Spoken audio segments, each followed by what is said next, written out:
Так, первая версия станка для намотки катушек.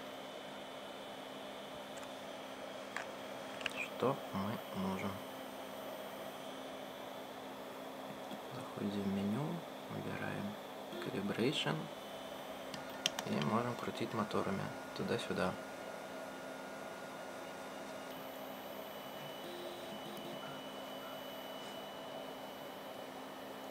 Выходим.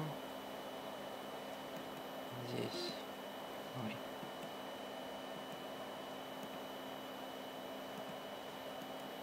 Здесь сетап.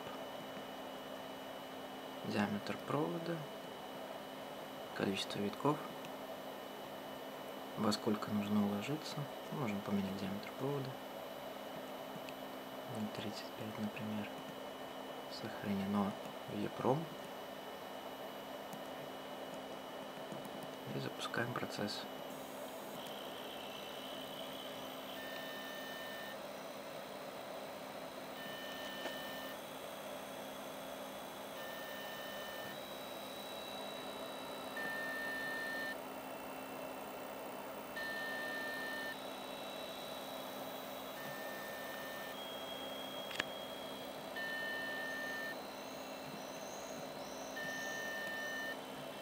Можно остановить на паузу, продолжить или выйти с паузы. Главное меню.